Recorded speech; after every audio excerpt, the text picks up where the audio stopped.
Di sebuah danau, orang-orang tengah menjalankan aktivitasnya seperti biasa.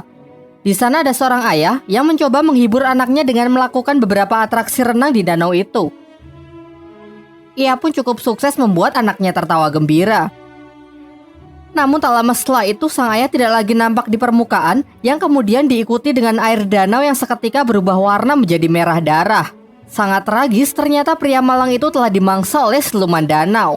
Kemudian datanglah seorang pendeta yang mengaku sebagai pembasmi siluman. Sebut saja Boy. Dengan ritual-ritual yang Boy lakukan, ia berhasil membunuh seekor ikan pari raksasa, di mana ia mengeklaim bahwa makhluk itulah yang selama ini menjadi monster danau.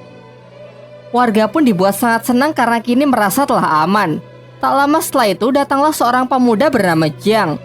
Jiang mengatakan bahwa ikan pari itu bukanlah siluman danau. Sedangkan siluman danau yang asli kini masih berkeliaran bebas di dasar danau. Boy yang merasa diremehkan sebagai pembasmi siluman tak terima dan malah menuduh Jiang yang hanya bocah ingusan tak tahu apa-apa. Kemudian Jiang malah diikat agar tidak banyak bicara. Semua orang yang merasa sekarang keadaan sudah aman melakukan selebrasi dengan berenang-renang ria di danau itu. Tetapi naas karena ucapan Jiang ternyata terbukti. Ada makhluk buas yang mendekat, sayangnya Jiang yang diikat pun tak bisa bertindak dan tak ada orang yang peduli dengan peringatannya. Alhasil korban pun bertambah, sementara sisanya yang sangat ketakutan berusaha kembali ke darat. Namun ternyata darat juga bukan tempat yang aman karena siluman itu bisa menjulurkan lidahnya untuk menarik mangsa.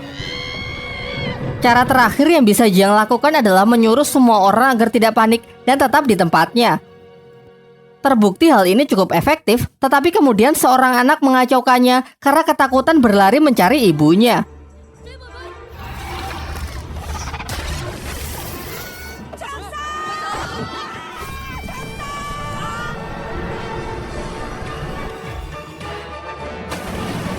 Sang ibu yang tidak bisa menerima kenyataan itu pun frustasi dan menjeburkan dirinya ke danau untuk menantang siluman itu. Disinilah akhirnya siluman itu menampakkan dirinya yang ternyata memiliki wujud yang sangat menyeramkan. Selanjutnya ada seorang bayi yang juga hendak jatuh ke danau. Beruntung Jiang yang telah berhasil terlepas datang menyelamatkannya. Jembatan mereka pun patah yang secara kebetulan memerangkap siluman ikan itu. Bersama Boy, Jiang memanfaatkan kesempatan ini untuk melemparkan ikan itu ke darat. Tetapi karena perbedaan berat yang lumayan jauh, mereka pun kesulitan melakukan hal itu. Para warga yang berusaha membantunya pun juga sia-sia. Kocaknya lalu datang seorang wanita gemuk yang berhasil melontarkan siluman itu ke darat. Siluman yang kehabisan waktu melemah sehingga berubah ke wujud semula yang menyerupai manusia. Warga yang emosi berniat menghakimi siluman itu dengan berbagai senjata. Namun Jiang menghentikannya dan memohon agar diberi kesempatan untuk menyelesaikan tugasnya ini sebagai pembasmi siluman profesional. Lantas ia pun segera membuat persiapan dengan mengeluarkan senjata andalannya yang ternyata hanya sebuah buku kumpulan lagu anak-anak. Dengan ritual ini harapannya ia bisa memberikan siluman itu pencerahan. Tetapi aksi kocaknya ini tidak menghasilkan apa-apa, justru siluman itu malah emosi dan berbalik menyerangnya.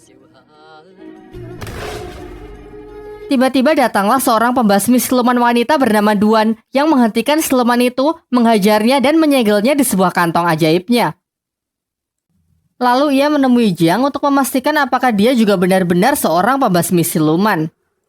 Jiang berusaha meyakinkannya dengan menunjukkan buku ritualnya yang ia percayai dengan kumpulan lagu anak-anak itu bisa membuat siluman menjadi baik.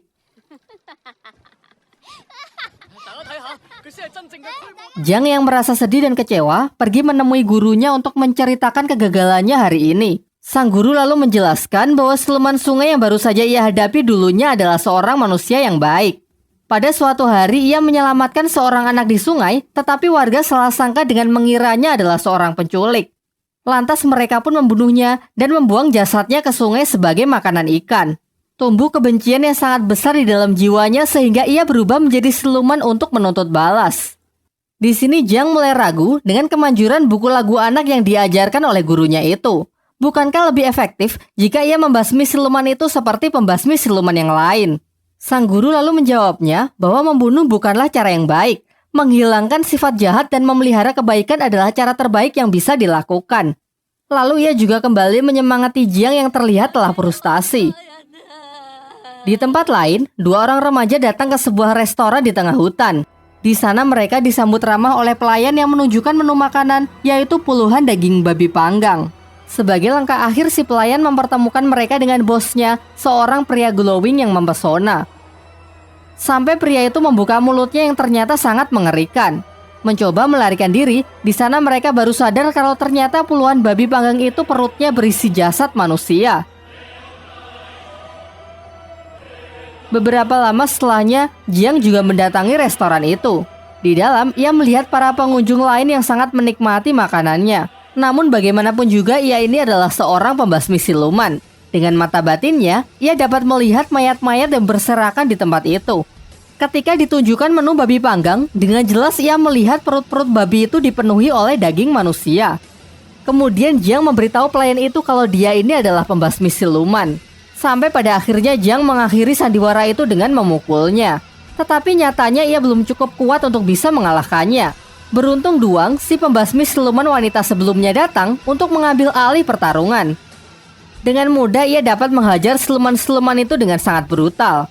Meskipun kalah jumlah, ia jauh lebih unggul dengan menggunakan gelang-gelangnya sebagai senjata untuk menghancurkan para siluman itu. Ternyata siluman-siluman itu hanyalah pemanasan. Sekarang tibalah akhirnya ia berhadapan dengan sang bos yang mampu mengimbanginya. Beberapa kali terkena serangan membuat siluman itu menampakkan wujud aslinya yang ternyata adalah jelmaan dari siluman babi hutan.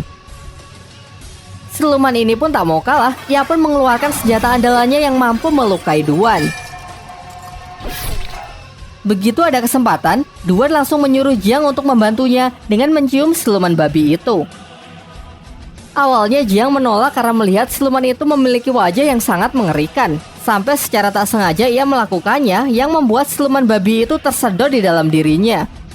Duan kemudian menciumnya sehingga siluman ini kini beralih di tubuh Duan. Terakhir ia memasukkan siluman itu ke kantong ajaibnya. Namun sayangnya siluman itu sangat kuat sehingga kantong andalannya itu pun hancur dibuatnya.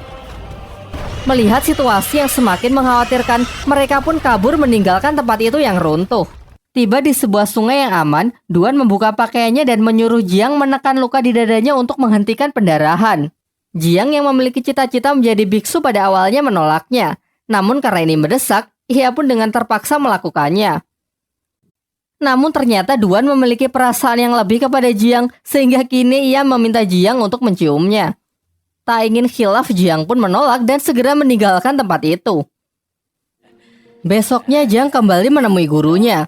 Sang guru menceritakan mengenai kisah dari siluman babi yang dihadapi Jiang. Siluman ini dulu adalah seorang pria baik hati bernama Gong. Tetapi semasa hidupnya, ia diperlakukan diskriminatif karena memiliki wajah yang sangat jelek seperti babi. Meskipun begitu, Gong berhasil menikahi wanita yang amat ia cintai. Sayangnya sang istri malah berselingkuh dengan seorang pria tampan. Dan ketika ia mempergoki istrinya itulah, ia kemudian dibunuh menggunakan garpu tanah bermata 9. Karena kebencian yang sangat besar tumbuh di dalam jiwanya, Gong pun bangkit menjadi siluman dan bersumpah akan membunuh siapapun yang ia temui. Setelah mengetahui hal itu, Jiang meminta gurunya untuk membantu dalam mengalahkan siluman babi yang sangat kuat itu. Tetapi sang guru menolak dengan alasan masih sibuk bekerja. Ia kemudian menyarankan kepada Jiang agar meminta bantuan kepada Sun Wukong, sang kera sakti yang kini dikurung di bawah Gunung 5 Jari selama 500 tahun oleh sang Buddha Agung karena kesalahannya menentang aturan langit. Sebelum pergi, sang guru berpesan supaya Jiang berhati-hati karena Sun Wukong ini sangat sakti dan memiliki banyak akal licik. Tak lupa ia juga memberikan buku lagu anak untuk menghilangkan kebencian di dalam hati Wukong. Singkat cerita, Jiang berangkat dengan melintasi suatu hutan. Tetapi di sana ia malah terperangkap oleh sebuah jebakan. Kemudian datanglah kereta pemilik jebakan itu. Mereka adalah sekelompok orang yang mengaku dari barat yang bertugas membunuh siluman sekaligus membunuh pembasmi siluman. Di dalam kereta itu juga keluar beberapa orang lagi yang menjadi tawanan dari geng ini. Geng ini lalu menginterogasi mereka satu-satu, dan jika ada yang terbukti terdapat pembasmi siluman, maka akan segera mereka eksekusi. Jiang yang ketakutan pun mulai ragu untuk mengakui profesinya. Tetapi kemudian Duan mendekat dan mengatakan kalau mereka ini adalah suami istri yang sedang bertengkar. Jiang mencarinya ke hutan dan secara tak sengaja ia malah terperangkap. Demi untuk membuktikan hal itu, geng tersebut meminta mereka agar melakukan hubungan suami istri.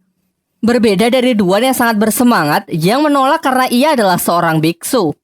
Akhirnya karena tak ada pilihan lain, Jiang pun nyaris bersedia. Sampai ia menemukan sebuah fakta kalau ternyata senjata yang tertancap di tangan Duan hanyalah sebuah mainan. Dari sini pun terungkap bahwa ini adalah sandiwara dari Duan yang sangat mencintai Jiang. Secara terang-terangan ia ingin menikahinya, memiliki seorang anak dan hidup bahagia.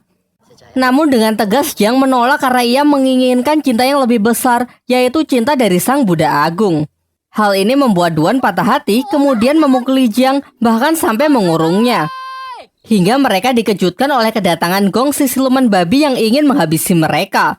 Lalu Duan meminta Jiang agar turun dari kereta karena ia ingin menabrakkan kereta itu ke siluman. Kereta itu pun hancur berkeping-keping. Jiang sangat cemas melihat Duan yang sepertinya terluka parah. Jiang merasa sedih dan seakan menyesali perbuatan ia sebelumnya. Namun lagi-lagi ini adalah sandiwara Duan untuk mengetahui isi hati Jiang yang sebenarnya.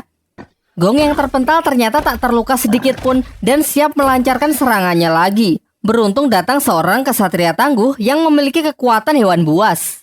Ia berhasil menandingi Gong yang membuat Gong ingin melarikan diri.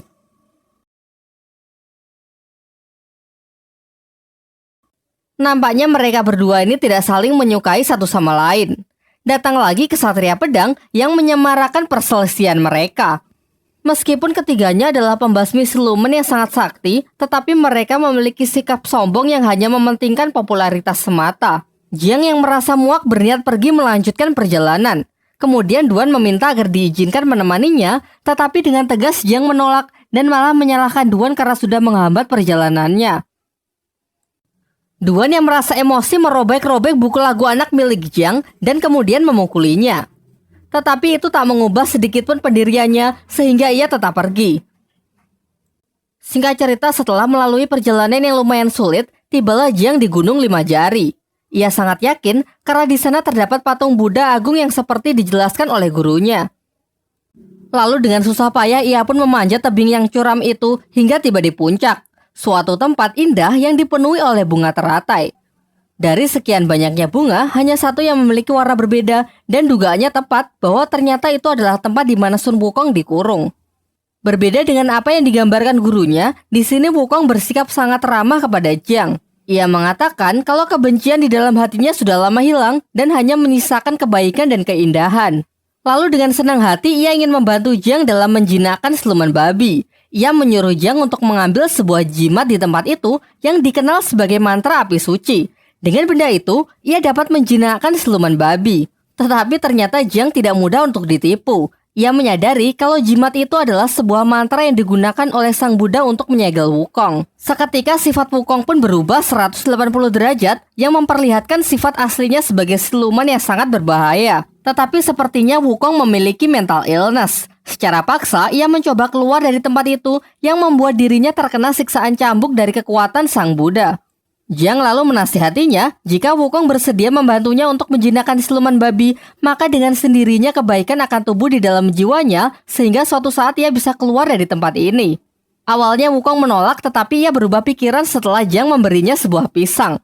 Wukong lalu menjelaskan bahwa siluman babi ini sangat menyukai pesona wanita yang menari di bawah sinar rembulan. Dengan cara itu, ia bisa memancing siluman babi ke tempat ini. Tetapi masalahnya di sini tak ada wanita.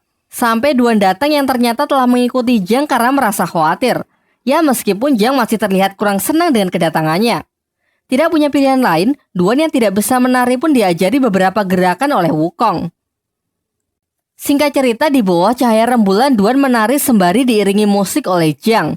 Dari sinilah akhirnya Jiang menyadari bahwa Duan tidak seburuk yang ia pikirkan dan sedikit menyesali perkataan kasarnya sebelumnya. Akhirnya siluman babi itu pun terpancing untuk datang ke tempat itu. Wukong lalu memanggilnya untuk masuk ke dalam lubang dan dengan sihirnya ia berhasil mengubah wujud siluman babi itu menjadi babi kecil yang menggemaskan. Kini dengan mudah Duan pun bisa memasukkan siluman itu ke dalam kantong ajaibnya.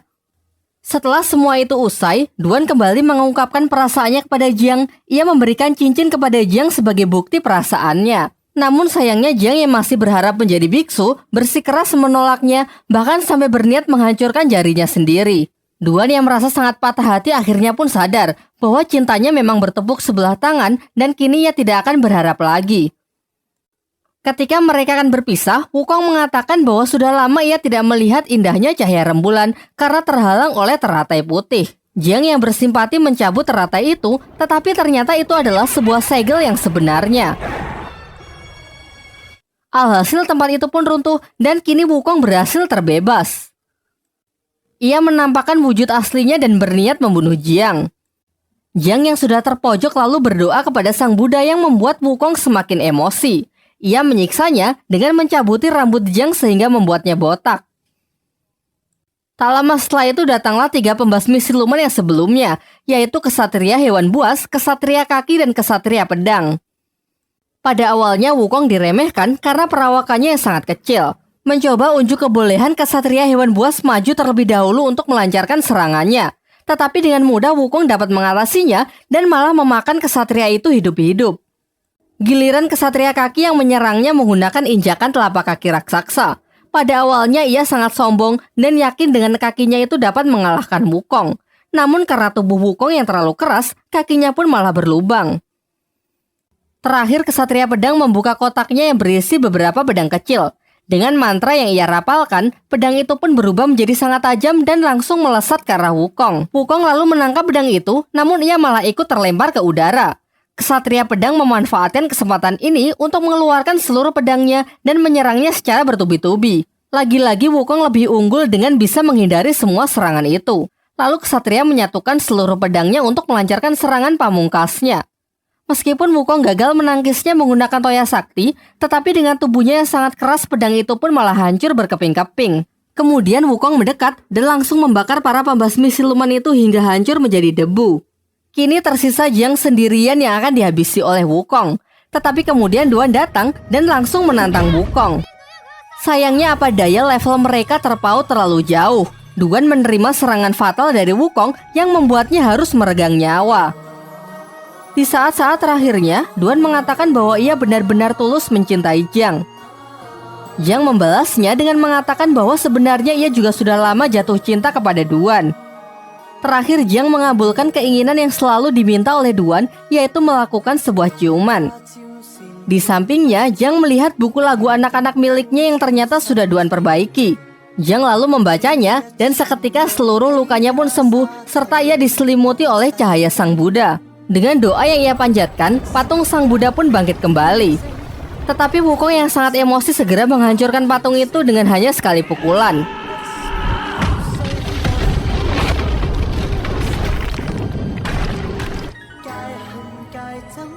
Tidak berhenti sampai di sana, di angkasa Sang Buddha Agung muncul dan menyerang Wukong dengan jurus tapak Budanya. Wukong mencoba menahan sekuat tenaga hingga berubah ke wujud kera raksasanya. Tetapi nampaknya meskipun ia keras sakti sangat mustahil menahan serangan sekuat itu.